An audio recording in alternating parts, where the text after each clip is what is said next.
Committee సభ్యుడు మల్లోజుల సంచలన ప్రకటన చేశారు. పార్టీని వీడుతున్నట్లు క్యాడర్ కు లేఖ ద్వారా స్పష్టం చేశారు.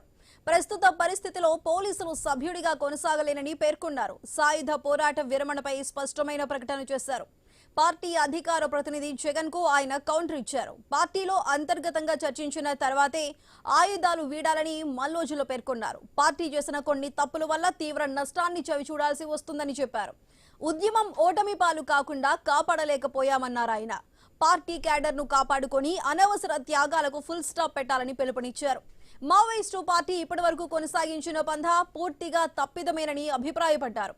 తప్పుల నుంచి గుణపాఠాలు నేర్చుకోవటం అంటే టీకా లాంటిదని సూచించారు. మావోయిస్టు కేంద్ర కమిటీ సభ్యుడు మల్లోజుల సంచలన ప్రకటన చేశారు. దానికి సంబంధించి మరింత సమాచారం మా ప్రతినిధి నవీన్ అందిస్తారు. నవీన్ చెప్పండి.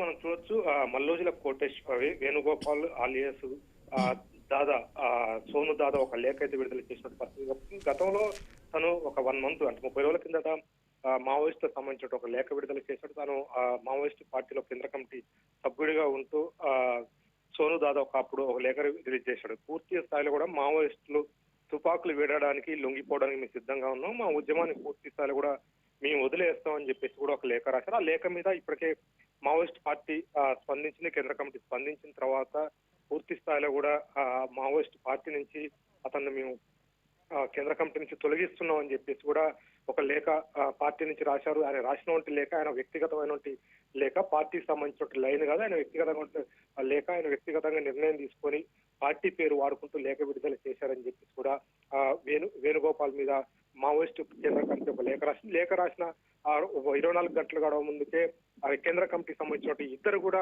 ఆ రోజు ఎన్కౌంటర్ చనిపోయినట్టు పరిస్థితిగా పడుతుంది. అప్పటి నుంచి ఇప్పటి వరకు కూడా పూర్తి స్థాయిలో కూడా మల్లోజుల వేణుగోపాల్ పూర్తిగా కూడా పార్టీకి విరుద్ధంగా ఉన్నాడు.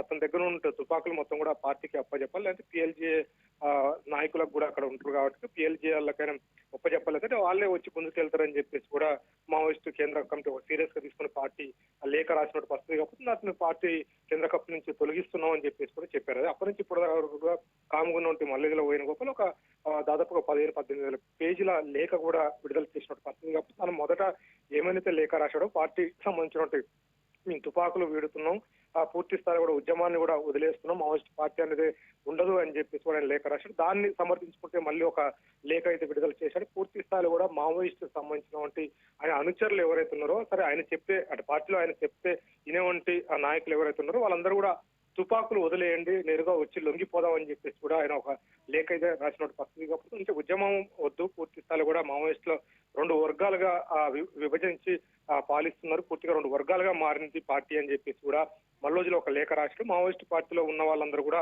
తుపాకులు వీడండి, విడిపోయి జనారణ్యాలకు రాండి, జనజీవనంలోకి రాండి అని చెప్పేసి కూడా లేఖ విడుదల చేసినట్టు పరిస్థితి కనపడుతుంది. ఏదైనా కూడా లేఖ మీద మళ్ళీ ఒక చర్చ అయితే కొనసాగుతున్నట్టు పరిస్థితి మనం చూడొచ్చు. ఎందుకంటే మల్లోజుల ప్రస్తుతానికి ఆ పార్టీలో లేడు కాబట్టి పార్టీకి సంబంధించినటువంటి ముద్ర కూడా ఎక్కడ కూడా లేఖలో ముద్రించలేదు. ఎందుకంటే పూర్తి స్థాయిలో కూడా ఒక పీడిఎఫ్ సంబంధించిన ఒక లేఖ రిలీజ్ చేసి అక్కడ పార్టీకి సంబంధించినటువంటి ఆయన పార్టీ అంటే సిపిఐ మావోయిస్ట్ పార్టీ అని చెప్పేసి కానీ ఎక్కడ కూడా ఆయన పార్టీలో ఏంటి కీలకమైన పదవి ఉన్నాడా లేదన్నది అలాంటి ఏమి కూడా లెటర్ ప్యాడ్ మీద లేని పరిస్థితి కాబట్టి ఎందుకంటే ఆయన పార్టీ నుంచి మావోయిస్ట్ పార్టీ పూర్తి స్థాయిలో కేంద్ర కమిటీ నుంచి తొలగించింది కాబట్టి ఆయన పార్టీకి ఆయనకు సంబంధం లేదు. ఆయన దగ్గర ఉన్నటువంటి వెపన్స్ కానీ ఆయన అనుచరుల దగ్గర ఉన్నటువంటి వెపన్స్ ను కూడా పార్టీకి అప్పచెప్పాలని చెప్పేసి కూడా మావోయిస్ట్ ఘాటుగానే లేఖ విడుదల చేసింది గతంలో. అప్పటి నుంచి ఇప్పటి వరకు కూడా సోను దాదా ఎలాంటి స్పందన లేదు. కానీ ఈ రోజు లేఖ విడుదల చేశాడు.